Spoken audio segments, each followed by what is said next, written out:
اس حصے میں آپ سنیں گے آدم و حوا علیہم السلام کے لیے زمین پر اترنے کا حکم اور اتارے جانے کی جگہ، حابیل و قابیل کے جھگڑے کا سبب اور زمین پر پہلا انسانی قتل، قابیل کے لیے مسئلہ تدفین اور ایک جانور کے ذریعے اس کی رہنمائی، قابیل کا والدین کو چھوڑ کر دوسری جگہ آباد ہونا، آدم علیہ السلام کی تجہیز و تکفین اور جنازہ کس نے پڑھایا، سیدنا شیس علیہ السلام کی ولادت، نبوت سے سرفرازی اور ان کو کتنے صحیفے عطا ہوئے اور ان کی تعلیمات کیا تھیں، قابیل اور اس کی قوم کی بے راہ روی اور سیدنا ادریس علیہ السلام کی بعثت، نبی کریم صلی اللہ علیہ وسلم کا چوتھے آسمان پر ادریس علیہ السلام سے ملاقات کرنا، ادریس علیہ السلام کی وفات کہاں ہوئی، زمین پر یا چوتھے آسمان پر،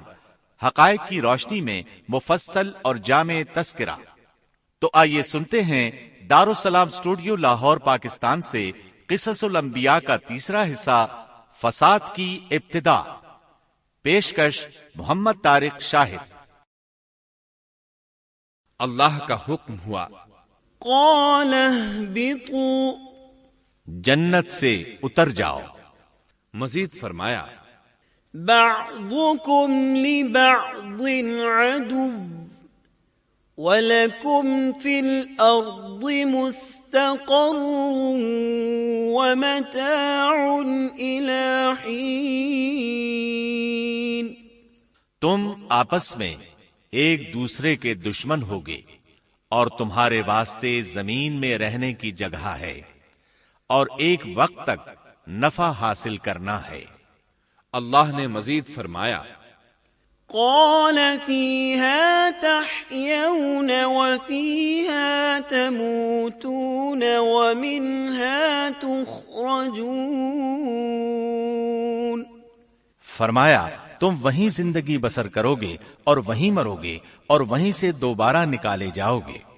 قرآن مجید کے دیگر مقامات میں بھی اس قصے کی تفصیل موجود ہے۔ مثلاً فرمایا، وَلَقَدْ عَهِدْنَا إِلَىٰ آدَمَ مِن قَبْلُ فَنَسِيَ وَلَمْ نَجِدْ لَهُ عَزْمًا۔ اور اس سے قبل ہم نے آدم سے ایک عہد لیا تھا مگر وہ بھول گئے اور ہم نے ان میں کوئی عزم نہیں پایا۔ اللہ تعالی فرماتے ہیں، وَإِذْ قُلْنَا لِلْمَلَائِكَةِ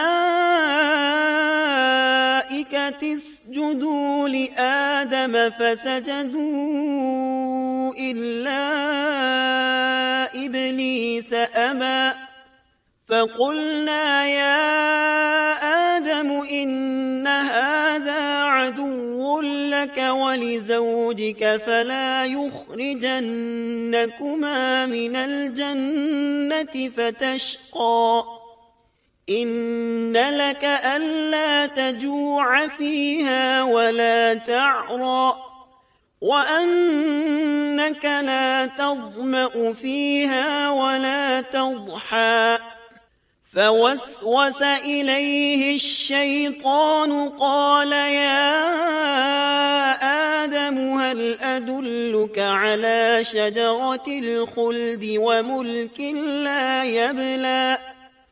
اور جب ہم نے فرشتوں سے کہا آدم کو سجدہ کرو تو ابلیس کے سوا سب نے سجدہ کیا، اس نے صاف انکار کر دیا۔ تو ہم نے کہا اے آدم یہ تیرا اور تیری بیوی کا دشمن ہے، خیال رکھنا ایسا نہ ہو وہ تم دونوں کو جنت سے نکلوا دے اور تو مصیبت میں پڑ جائے۔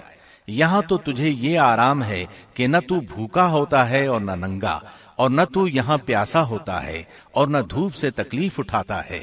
لیکن شیطان نے اسے وسوسے میں ڈال دیا، کہنے لگا میں آپ کو دائمی زندگی کے درخت اور وہ بادشاہت بتلاؤں جو کبھی پرانی نہ ہو۔ فَأَكَلَا مِنْهَا فَبَدَتْ لَهُمَا سَوْآتُهُمَا وَطَفِقَا يَخْصِفَانِ عَلَيْهِمَا مِنْ وَرَقِ الْجَنَّةِ وَعَصَىٰ آدَمُ رَبَّهُ فَغَوَىٰ ثُمَّ اجْتَبَاهُ رَبُّهُ فَتَابَ عَلَيْهِ وَهَدَىٰ قال اهبطا منها جميعا بعضكم لبعض عدو فإما يأتينكم مني هدى فمن اتبع هداي فلا يضل ولا يشقى ومن أعرض عن ذكري فإن له معيشة ضنكا ونحشره يوم القيامة أعمى. چنانچہ ان دونوں نے اس درخت سے کھایا، پس ان کے ستر کھل گئے اور وہ بہشت کے پتے اپنے اوپر چپکانے لگے. آدم نے اپنے رب کی نافرمانی کی، پس بہک گیا. پھر اس کے رب نے نوازا، اس کی طرف توجہ فرمائی اور اس کی رہنمائی کی. حکم ہوا تم دونوں یہاں سے اتر جاؤ، تم آپس میں ایک دوسرے کے دشمن ہو. اب تمہارے پاس جب کبھی میری طرف سے ہدایت پہنچے تو جو میری ہدایت کی پیروی کرے نہ تو وہ بہکے گا نہ تکلیف میں پڑے گا. ہاں، جو میری یاد سے روگردانی کرے گا اس کی زندگی تنگی میں رہے گی اور بروز قیامت ہم اسے اندھا کر کے اٹھائیں گے. آدم علیہ السلام زمین پر اترے اور اپنے رب سے توبہ کے کلمات سیکھ لیے. وہ کلمات یہ ہیں: ربنا ظلمنا انفسنا وان لم تغفر لنا وترحمنا لنكونن من الخاسرین. اے ہمارے رب، ہم نے اپنا نقصان کیا اور اگر تو نے ہم پر مغفرت و رحمت نہ فرمائی تو ہم خسارہ اٹھانے والوں میں سے ہو جائیں گے. آدم علیہ السلام زمین پر اترے اور ان کے ساتھ حوا علیہ السلام بھی اتری اور ان کے ساتھ ہی ابلیس کو بھی اتارا گیا. یہ کس جگہ پر اترے اس بارے میں اختلاف پایا جاتا ہے، لیکن ابن عباس رضی اللہ عنہ کی بات راجح محسوس ہوتی ہے کہ آدم علیہ السلام کو ہند میں اور حوا علیہ السلام کو جدے میں اتارا گیا. جب آدم علیہ السلام اتر آئے تو حوا علیہ السلام کی تلاش شروع کر دی. زمین میں ان کی تلاش میں سرگرداں ہوئے. آخر کار میدان عرفات میں دونوں کی ملاقات ہو گئی. چونکہ میدان عرفات میں دونوں نے ایک دوسرے کی معرفت حاصل کی تھی اور ان کا آپس میں تعارف ہوا تھا، لہٰذا اسی مناسبت سے اس میدان کا نام عرفات مشہور ہو گیا. پھر اللہ تعالیٰ نے زمین کے اندر انسانوں کو پھیلانا شروع کیا اور زمین کو مردوں اور عورتوں سے آباد کر دیا. امام طبری رحمت اللہ علیہ بیان کرتے ہیں کہ حوا علیہ السلام نے آدم علیہ السلام کے لیے 20 ولادتوں میں 40 بچوں کو جنم دیا. ہر بار 2 بچوں کو جنم دیتی تھی. ایک لڑکا ہوتا، ایک لڑکی. سب سے پہلا جوڑا قابیل اور اس کی بہن قمیم کا تھا. پھر انسانوں کی افزائش شروع ہوئی، آبادی میں اضافہ ہونے لگا. اللہ نے آدم علیہ السلام ہی کو ان کا نبی متعین کر دیا. وہ انہیں دین سکھاتے رہے. اس وقت تمام لوگ موحد تھے، خالص توحید کو اپنانے والے تھے. یعنی کان الناس امۃ واحدہ، تمام لوگ ایک ہی امت کے تھے. ان میں شرک کا شائبہ بھی نہ تھا. ابن جریر اور ابن کثیر رحمہم اللہ نے ابو موسیٰ اشعری رضی اللہ عنہ کی روایت بیان کی ہے، اللہ نے جب آدم علیہ السلام کو جنت سے زمین پر اتارا تو انہیں ہر چیز کی کاریگری اور صنعت کا علم تھا. جب وہ اترے تو عالم بھی تھے، لباس میں ملبوس بھی تھے، کام کاج کے تمام طریقوں سے باخبر بھی تھے، لوہے، آگ، لکڑی اور کپڑے کے استعمال سے بھی بخوبی واقف تھے. ہمارے برعکس وہ ان کاموں کو اپنی ابتدا ہی سے جان چکے تھے، کیونکہ ہم سب لوگوں کا حال یہ ہے کہ جب تک سکھایا نہ جائے ہمیں کچھ نہیں آتا. آج کے دور میں بعض افریقی قبائل کے افراد وحشیانہ اور غیر مہذب زندگی گزارتے ہیں. علماء کا کہنا ہے کہ یہ لوگ زمین پر رہنے والوں میں سے گمراہ ترین انسان ہیں. انہوں نے بہترین زندگی ضائع کر دی اور گھٹیا زندگی کو پسند کیا. تہذیب و تمدن کا آغاز چونکہ ابتدائے آفرینش سے ہے، اس لیے ہر انسان کی فطرت میں تہذیب کی سوجھ بوجھ موجود ہے. بہرحال آدم علیہ السلام کے بعد انسانی مخلوق کی تعداد روز بروز بڑھتی چلی گئی اور انسانی کمزوریوں کی بنا پر گناہ شروع ہو گئے. زمین پر سب سے پہلے ہونے والی معصیت قابیل کے ہاتھوں اپنے بھائی حابیل کے قتل کی صورت میں سامنے آئی. اللہ تعالیٰ نے قرآن مجید میں قابیل اور اس کے بھائی حابیل کا قصہ بیان کیا ہے۔ قابیل قرخت اور درست طبیعت کا مالک تھا، جبکہ اس کا بھائی حابیل رحم دل اور نرم طبیعت تھا۔ قابیل کھیتی باڑی کرتا تھا اور حابیل مویشی چراتا تھا۔ حابیل کے نرم دل ہونے کی ایک وجہ اس کا بکریاں چرانا تھا، کیونکہ ایک چرواہا اپنی بکری کو بھوکا دیکھ کر اسے چارہ کھلائے بغیر نہیں رہتا، نہیں وہ کسی بکری کو پیاسا دیکھ کر اسے بھول جاتا ہے۔ اپنے جانور پر اس کی طاقت سے زیادہ بوجھ بھی نہیں لادتا۔ بنی نوع انسان کی تعداد میں اضافے کے لیے اس وقت ایسا قانون تھا جو اب حرام ہے، اور وہ ہے بہن کے ساتھ نکاح۔ چونکہ اس وقت کے سب لوگ آدم علیہ السلام کی حقیقی اولاد تھے اور آپس میں بہن بھائی تھے، اس لیے اس وقت کی شریعت کی روح سے قابیل اپنے ساتھ جڑواں پیدا ہونے والی بہن کے سوا کسی دوسری بہن سے شادی کر سکتا تھا، اور اسی طرح حابیل اپنے ساتھ جڑواں پیدا ہونے والی بہن کے علاوہ کسی دوسری بہن سے شادی کر سکتا تھا۔ اس کی صورت یہ تھی کہ قابیل کی شادی حابیل کی بہن سے ہو اور حابیل کی شادی قابیل کی بہن سے ہو، لیکن ہوا یہ کہ حابیل کی بہن خوبصورتی میں قابیل کی بہن سے کم تھی، اس لیے قابیل نے حابیل کی بہن سے شادی کرنے سے انکار کر دیا اور اپنی جڑواں بہن سے شادی کی خواہش ظاہر کی، لیکن ایسا کرنا آدم علیہ السلام کی شریعت میں حرام تھا۔ آپ نبی بھی تھے اور رسول بھی۔ رسول اور نبی میں فرق یہ ہے کہ رسول پر شریعت اور احکام نازل ہوتے ہیں، لیکن نبی پر شریعت نازل نہیں ہوتی، البتہ اس کی طرف وحی نازل ہوتی ہے اور معجزات عطا کیے جاتے ہیں، جبکہ شریعت صرف رسولوں ہی پر نازل کی جاتی ہے۔ آدم علیہ السلام بھی چونکہ رسول تھے، اس لیے ان کی شریعت میں یہ قانون تھا کہ کوئی شخص اپنے ساتھ جڑواں پیدا ہونے والی بہن کے ساتھ شادی نہیں کر سکتا۔ قابیل اس شرعی حکم کی وجہ سے غضبناک ہو گیا۔ اس نے تعجب کا اظہار کرتے ہوئے اس قانون کو ماننے سے انکار کر دیا۔ آدم علیہ السلام نے ان دونوں کے درمیان فیصلہ کرتے ہوئے انہیں حکم دیا کہ دونوں اللہ کے حضور ایک ہدیہ پیش کریں۔ ہدیہ اس جانور کو کہتے ہیں جسے اللہ کے نام پر ذبح کر کے فقراء میں تقسیم کر دیا جائے۔ اس سے مقصود اللہ کے لیے اپنی نیت کو خالص کرنا ہوتا ہے۔ اس عمل کو قربانی کہا جاتا ہے۔ آدم علیہ السلام کے زمانے میں قربانی کا جو قانون تھا اس کے قبول ہونے کی نشانی طے تھی، اور وہ یہ کہ آسمان سے ایک آگ نمودار ہوتی اور اس قربانی کو جلا دیتی۔ اس کا مطلب تھا قربانی قبول ہو چکی ہے، اور اگر آگ قربانی کو نہ جلاتی تو سمجھ لیا جاتا کہ قربانی قبول نہیں ہوئی۔ آخر قربانی کا دن آ پہنچا۔ حابیل نے اپنے مویشیوں میں سے ایک بہترین جانور لیا اور قربان گاہ میں لا کر اللہ کے حضور پیش کر دیا۔ دوسری طرف قابیل نے اپنی کھیتی کے غلے میں سے ردی قسم کا غلہ قربانی کے لیے پیش کیا۔ دوسرے دن دونوں قربان گاہ پہنچے تو انہوں نے دیکھا کہ حابیل کی قربانی قبول ہو چکی ہے، جبکہ قابیل کی قربانی کو آگ نے چھوا تک نہیں تھا۔ یہ دیکھ کر قابیل حابیل پر غضبناک ہوا۔ شیطان نے بھی اسے وسوسے میں مبتلا کیا کہ اپنے بھائی کو قتل کر دے۔ اس نے اپنے بھائی حابیل کو جان سے مار ڈالنے کا پختہ ارادہ کر لیا۔ اس وقت تک روئے زمین پر کوئی انسان قتل نہیں ہوا تھا۔ انسانی تاریخ میں یہ پہلا قتل ہے جس کا ارتکاب قابیل نے کیا۔ وہ اپنے بھائی حابیل کے پاس گیا اور اس سے بولا، میں تجھے قتل کر دوں گا۔ جواب میں حابیل نے کہا، اگر تو مجھے قتل کرنے کی کوشش کرے گا تو میں اپنے دفاع میں ہاتھ نہیں اٹھاؤں گا، اس لیے کہ میں چاہتا ہوں تو اپنے دیگر گناہوں کے ساتھ میرے قتل کا گناہ بھی اٹھا لے، تیرے گناہ زیادہ ہو جائیں۔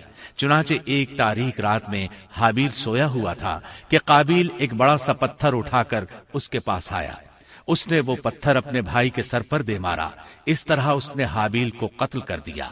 روئے زمین پر قتل کی ابتدا کر دی، زمین کو پہلے خون سے رنگ دیا۔ تاریخ انسانی میں یہ سب سے پہلا جرم تھا جو قابیل کے ہاتھوں ہوا۔ قتل تو وہ کر بیٹھا، اب حیران اور پریشان ہوا کہ اس کی لاش کا کیا کرے۔ اس وقت تک نسل انسانی موت سے بھی دوچار نہیں ہوئی تھی۔ آدم علیہ السلام کی اولاد میں سے اس وقت تک کوئی فوت نہیں ہوا تھا، اس لیے قابیل کو معلوم نہیں تھا کہ مردے کے ساتھ کیا کیا جائے۔ اسی کشمکش کے عالم میں اس نے بھائی کی لاش کو کمر پر اٹھا لیا اور چل پڑا۔ چلا جا رہا تھا کہ اللہ نے 2 کوے بھیجے۔ دونوں کوے آپس میں لڑ پڑے، ایک نے دوسرے کو ہلاک کر دیا۔ اب زندہ کوا مٹی کھودنے لگا، اس طرح اس نے ایک گڑھا تیار کر لیا، مردہ کوے کو اس میں رکھا اور اوپر مٹی ڈال دی۔ اس طرح قابیل کو دفن کا طریقہ معلوم ہوا، اس نے بھی گڑھا کھودا اور حابیل کی لاش کو اس میں دبا دیا۔ وہ اپنے کیے پر نادم ضرور تھا، لیکن اس نے اللہ سے معافی نہ مانگی، جبکہ انسان کے لیے ضروری ہے کہ اس سے کوئی گناہ ہو جائے تو اللہ سے معافی مانگے۔ قابیل اور حابیل کے درمیان جو مکالمہ ہوا، اللہ تعالیٰ نے اس کا ذکر سورہ مائدہ آیت 27 تا 29 میں کیا ہے۔ اللہ فرماتے ہیں، وَاتْلُ عَلَيْهِمْ نَبَأَ ابْنَيْ آدَمَ بِالْحَقِّ إِذْ قَرَّبَا قُرْبَانًا فَتُقُبِّلَ مِنْ أَحَدِهِمَا وَلَمْ يُتَقَبَّلْ مِنَ الْآخَرِ قَالَ لَأَقْتُلَنَّكَ قَالَ إِنَّمَا يَتَقَبَّلُ اللَّهُ مِنَ الْمُتَّقِينَ لَئِن بَسَطتَ إِلَيَّ يَدَكَ لِتَقْتُلَنِي مَا أَنَا بِبَاسِطٍ يَدِيَ إِلَيْكَ لِأَقْتُلَكَ إِنِّي أَخَافُ اللَّهَ رَبَّ الْعَالَمِينَ إِنِّي أُرِيدُ أَن تَبُوءَ بِإِثْمِي وَإِثْمِكَ فَتَكُونَ مِنْ أَصْحَابِ النَّارِ وَذَلِكَ جَزَاءُ الظَّالِمِينَ۔ آدم علیہ السلام کے دونوں بیٹوں کا کھرا کھرا حال بھی انہیں سنا دو۔ ان دونوں نے ایک نذرانہ پیش کیا، ان میں سے ایک کی نذر تو قبول ہو گئی اور دوسرے کی قبول نہ ہوئی تو وہ کہنے لگا میں تجھے مار ہی ڈالوں گا۔ اس نے کہا اللہ تقوی والوں ہی کا عمل قبول کرتا ہے، گو تو میرے قتل کے لیے دسترازی کرے لیکن میں تیرے قتل کے لیے ہرگز اپنا ہاتھ نہیں بڑھاؤں گا۔ میں تو اللہ تعالی پروردگار عالم سے خوف کھاتا ہوں، میں تو چاہتا ہوں کہ تو میرا گناہ اور اپنا گناہ اپنے سر پر رکھ لے اور دوزخیوں میں شامل ہو جائے، ظالموں کا یہی بدلہ ہے۔ اس کا مطلب یہ تھا کہ تیرے اور گناہوں کے ساتھ میرے قتل کا گناہ بھی تیرے ذمہ لگے اور تو ظالموں میں سے ہو جائے۔ حابیل کے قتل کے بعد قابیل پر جو گزری اس کا ذکر اللہ نے سورہ مائدہ آیت 30 اور 31 میں کیا ہے۔ فطوعت له نفسه قتل أخيه فقتله فأصبح من الخاسرين فبعث الله غرابا يبحث في الأرض ليريه كيف يواري سوءة أخيه قال يا ويلتى أعجزت أن أكون مثل هذا الغراب فأواري سوءة أخي فأصبح من النادمين۔ پس اسے اس کے نفس نے اپنے بھائی کے قتل پر آمادہ کر دیا اور اس نے اسے قتل کر ڈالا، اس سے وہ نقصان والوں میں سے ہو گیا۔ پھر اللہ تعالیٰ نے ایک کوے کو بھیجا جو زمین کھود رہا تھا تاکہ اسے دکھائے کہ وہ کس طرح اپنے بھائی کی ناش کو چھپا سکتا ہے۔ وہ کہنے لگا ہائے افسوس، کیا میں ایسا کرنے سے بھی گیا گزرا ہو گیا کہ اس کوے کی طرح اپنے بھائی کی لاش کو دفنا دیتا۔ پھر تو بڑا ہی پشیمان اور شرمندہ ہوا۔ امام احمد، ترمذی اور ابو داود نے سیدنا سعد بن ابی وقاص رضی اللہ عنہ سے روایت کی ہے کہ انہوں نے سیدنا عثمان رضی اللہ عنہ کی شہادت کے فتنے کے وقت فرمایا میں گواہی دیتا ہوں کہ رسول اکرم صلی اللہ علیہ وسلم نے فرمایا تھا ایک بہت بڑا فتنہ رونما ہوگا، اس میں بیٹھنے والا کھڑے ہونے والے سے بہتر ہوگا اور کھڑا ہونے والا چلنے والے سے بہتر ہوگا اور چلنے والا دوڑنے والے سے بہتر ہوگا۔ کسی نے کہا اگر کوئی میرے گھر میں داخل ہو کر میری طرف ہاتھ بڑھائے تاکہ وہ مجھے قتل کر دے آپ صلی اللہ علیہ وسلم نے فرمایا تو آدم علیہ السلام کے بیٹے کی طرح قتل ہو جا، یعنی اس فتنے میں قتل ہو جانا، حابیل کی سنت پر عمل کرتے ہوئے خود ہاتھ نہ اٹھانا، قاتل کہلانے کی بجائے مقتول ہونے کو پسند کرنا۔ اسی طرح مسند احمد کی ایک روایت میں ہے، رسول اللہ صلی اللہ علیہ وسلم نے فرمایا، دنیا میں جب بھی کوئی ظلم سے قتل ہوتا ہے تو اس کا گناہ آدم علیہ السلام کے پہلے بیٹے قابیل کی گردن پر ضرور ہوتا ہے، اس لیے کہ وہ پہلا شخص ہے جس نے ظالمانہ قتل کی ابتدا کی اور یہ ناپاک طریقہ جاری کیا۔ اس حدیث سے اس جرم کی نوعیت کا بخوبی اندازہ ہوتا ہے کہ اللہ تعالیٰ نے اس کو صرف ایک قتل قرار نہیں دیا بلکہ اس کو ایک گھناؤنی حرکت قرار دیا۔ قیامت تک آنے والے لوگ جو اس گناہ کے مرتکب ہوں گے ان کا کچھ گناہ قابیل کے حساب میں ڈالا جائے گا۔ حابیل کو قتل کرنے کے بعد قابیل نے اپنی بیوی کو ساتھ لیا اور دور دراز نرم زمین کے پاس جا کر رہائش پذیر ہو گیا اور آدم علیہ السلام کے سامنے تک نہ ہوا۔ آدم علیہ السلام پہاڑوں کے قریب ایک بستی میں رہ رہے تھے، یہ ان سے بہت دور جا بسا تھا۔ اس طرح قابیل کا آدم علیہ السلام سے رابطہ بالکل ختم ہو گیا اور اس سے ایک نئی نسل کی ابتدا ہوئی۔ فحاشی اور اریانی کو ان کے ہاں عروج حاصل تھا۔ عبادت یہ لوگ اگرچہ اللہ ہی کی کرتے تھے لیکن آدم علیہ السلام کی شریعت کے خلاف بے حیائی کے دل دادا تھے۔ تقوی کی قلت، احکام الہی کی نافرمانی اور فحاشی کا فروغ ان کے شب و روز کا معمول تھا۔ اس کے بعد لوگ دو گروہوں میں تقسیم ہو گئے، شریر اور برے لوگ قابیل کے ساتھ مل گئے اور آدم علیہ السلام کے دیگر بیٹے اور نیک لوگ آدم علیہ السلام کے ساتھ مل گئے۔ آدم علیہ السلام 960 سال زندہ رہے۔ ان کی کل عمر تو 1000 سال تھی لیکن 40 سال کم کر دی گئی۔ سیدنا ابو ہریرہ رضی اللہ عنہ بیان کرتے ہیں کہ رسول اللہ صلی اللہ علیہ وسلم نے فرمایا، جب اللہ نے آدم علیہ السلام کو پیدا فرمایا تو ان کی پیٹھ پر ہاتھ پھیرا، اس طرح قیامت تک جتنے انسان پیدا ہونے والے تھے ان کی روحیں وجود میں آ گئیں۔ پھر ہر انسان کی آنکھوں کے درمیان ایک نور رکھ کر آدم علیہ السلام کے سامنے پیش کیا۔ انہوں نے پوچھا، یا اللہ یہ کون ہے؟ اللہ نے فرمایا، یہ تیری اولاد ہے۔ ان میں سے ایک کی پیشانی کی چمک آدم علیہ السلام کو بہت اچھی لگی۔ انہوں نے پوچھا، یا اللہ یہ کون ہے؟ جواب ملا، یہ تیری اولاد میں سے بہت دور جا کر ہیں، ان کا نام داؤد ہے۔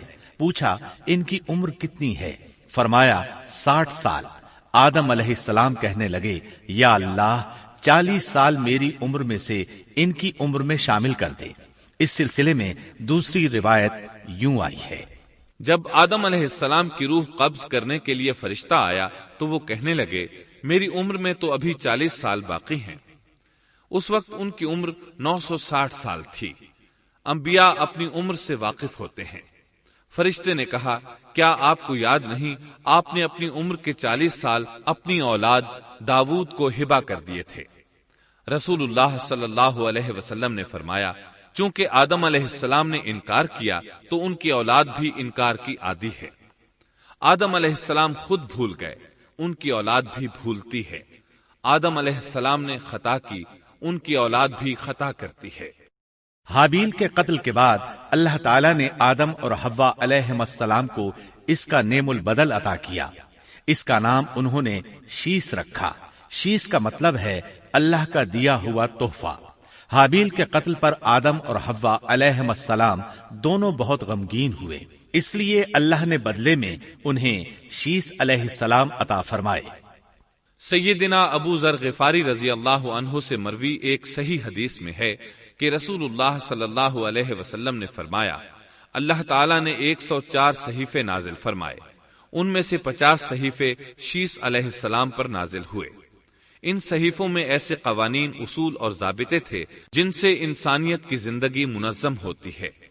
شیس علیہ السلام نے آدم علیہ السلام سے علم حاصل کیا، لیکن آدم علیہ السلام کا تمام علم وہ حاصل نہ کر سکے، اس لیے کہ آدم علیہ السلام نے بالمشافہہ اللہ تعالی سے علم حاصل کیا تھا اور بہت سی اشیاء کا علم اللہ تعالی نے انہیں سکھا دیا تھا، اس لیے وہ تمام علماء سے بڑھ کر عالم تھے۔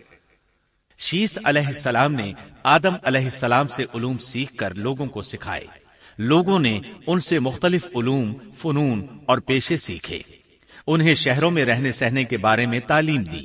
دن رات کے حسابات سے انہیں آگاہ کیا اور انہیں بتایا کہ کن اوقات میں وہ اللہ کی عبادت کریں اور عبادت کے طریقے انہیں سکھائے.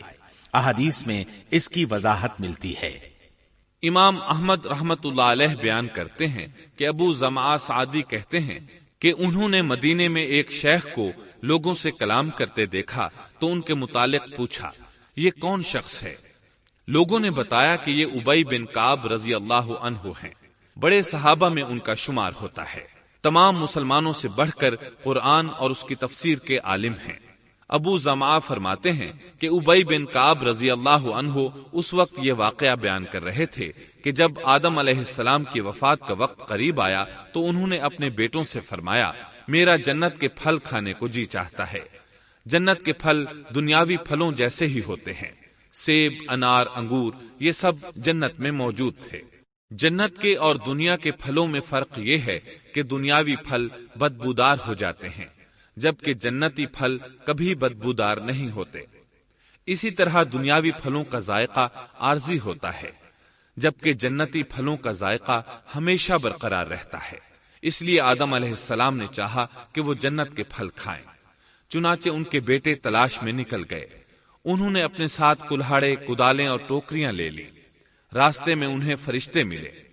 ان کے پاس آدم علیہ السلام کا کفن اور خوشبو وغیرہ تھی. انہوں نے پوچھا، آدم کے بیٹو کس چیز کی تلاش میں ہو؟ کہاں جا رہے ہو؟ انہوں نے جواب میں کہا، ہمارے والد مریض ہیں، انہیں جنت کے پھلوں کی خواہش ہے. فرشتے ان کے سامنے انسانی شکل میں آئے تھے.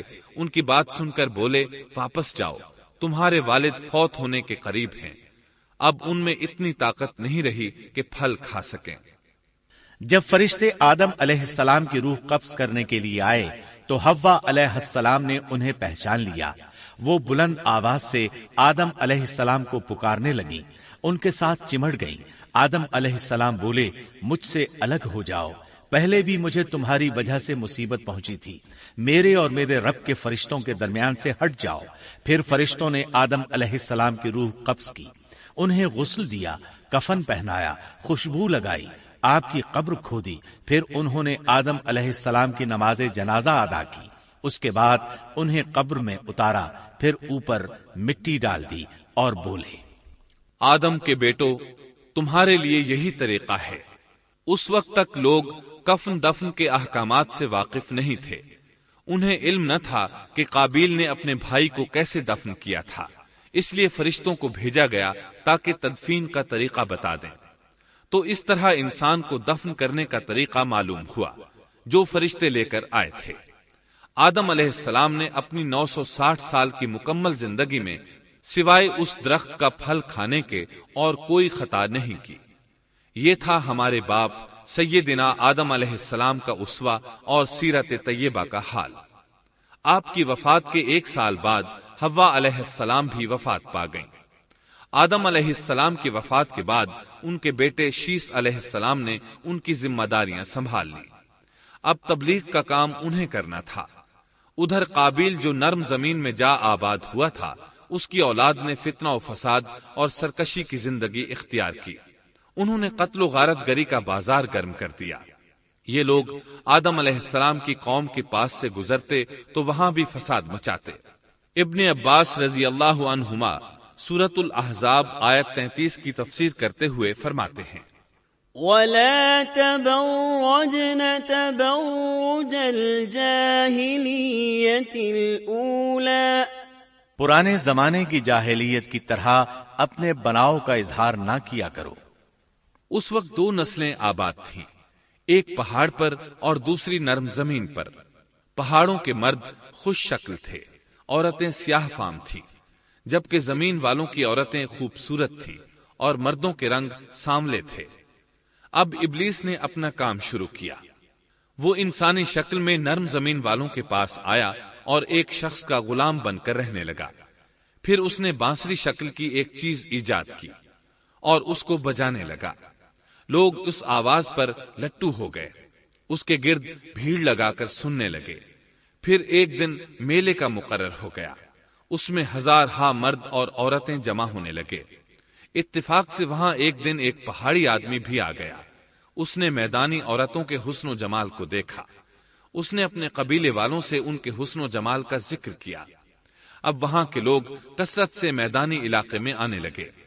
اس طرح آہستہ آہستہ مردوں اور عورتوں میں اختلاط بڑھا، بدکاری اور زناکاری عام ہوئی، جبکہ یہ سب کام شیس علیہ السلام کی شریعت میں حرام تھے۔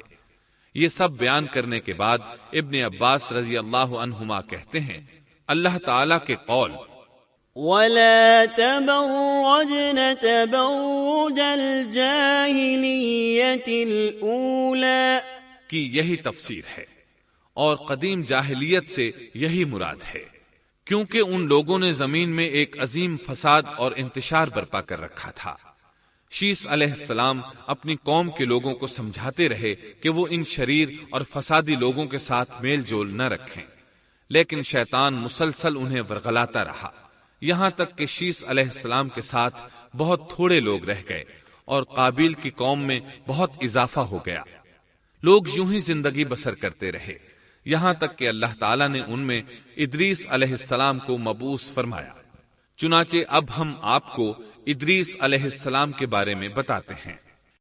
ایک حدیث میں ہے کہ آدم اور شیس علیہ السلام کے بعد ادریس علیہ السلام پہلے نبی ہیں۔ ایک دوسری حدیث میں ہے کہ ادریس علیہ السلام پہلے نبی ہیں جنہوں نے قلم کے ذریعے لکھا اور لوگوں کو کتابت سکھائی۔ حافظ ابن کثیر نے ان کا حلیہ کچھ یوں بیان کیا ہے: پورا قد و قامت، خوبصورت، خوب رو، گھنی داڑھی، عمدہ اوصاف کے مالک، چوڑے کندھے، مضبوط ہڈیاں، دبلے پتلے، سرمگی چمکدار آنکھیں، گفتگو باوقار، خاموشی پسند، سنجیدہ اور متین، چلتے ہوئے نظر نیچی، انتہائی فکر و خوض کے عادی، غصے کے وقت سخت غضبناک، باتیں کرنے میں شہادت کی انگلی سے بار بار اشارہ کرنے کے عادی۔ ادریس علیہ السلام شیس علیہ السلام کی شریعت پر عمل پیرا رہے، چونکہ ادریس علیہ السلام رسول بھی تھے، اس لیے اللہ کی طرف سے مستقل ان پر شریعت نازل ہوئی، جس کی تشریح و تفسیر کر کے لوگوں کو احکام الہی سے آگاہ فرماتے۔ ادریس علیہ السلام نے جب دیکھا کہ مفسدین ایمان والوں پر ظلم و زیادتی کر رہے ہیں، ان کا فساد بڑھتا جا رہا ہے، اور سمجھانے کے باوجود یہ لوگ باز نہیں آ رہے، تو انہوں نے اپنے پیروکاروں کو جہاد کا حکم دیا۔ ادریس علیہ السلام پہلے شخص ہیں جنہوں نے اللہ کے راستے میں جہاد کیا، غنیمتیں حاصل کی اور دشمنوں کو قیدی بنایا، لیکن غنیمتیں اور قیدی ان کے لیے حلال نہیں تھے۔ رسول اللہ صلی اللہ علیہ وسلم پہلے رسول ہیں جن کے لیے غنیمتیں حلال کی گئیں، لیکن یہ بات یقینی ہے کہ جہاد سب سے پہلے ادریس علیہ السلام نے کیا۔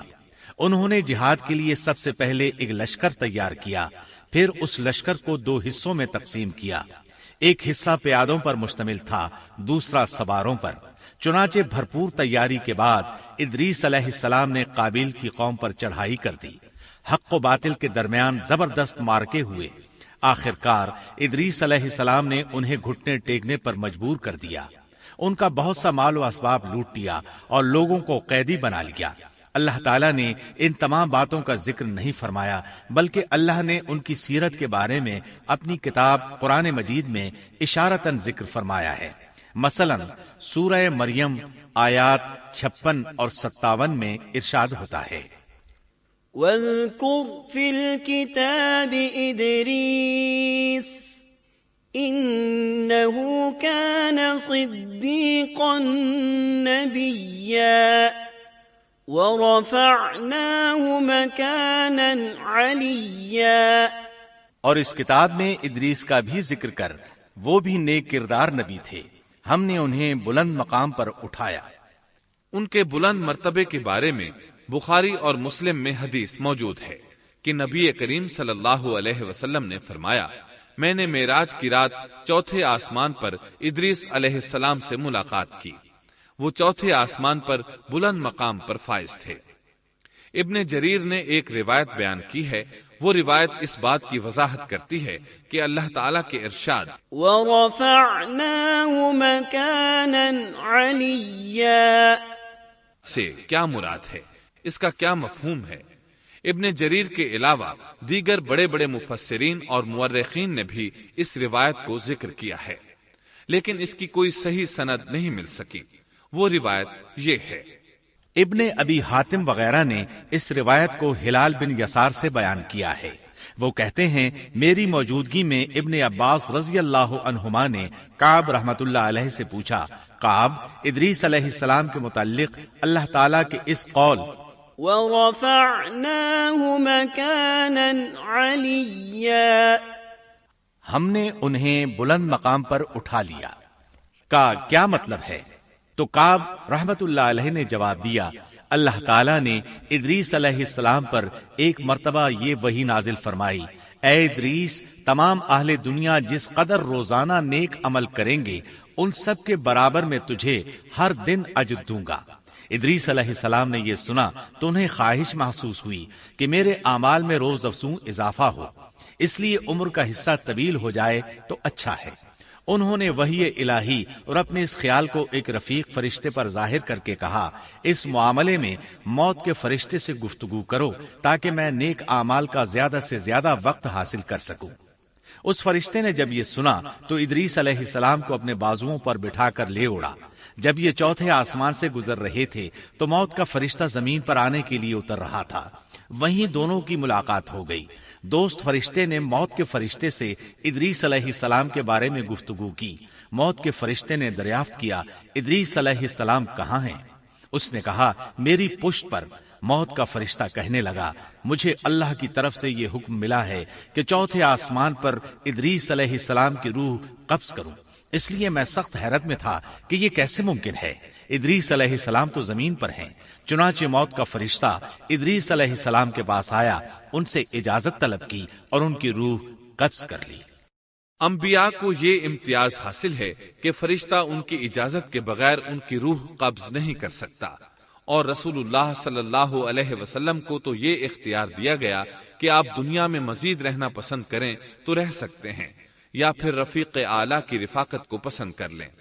آپ نے رفیق اعلیٰ کی رفاقت کو پسند فرمایا۔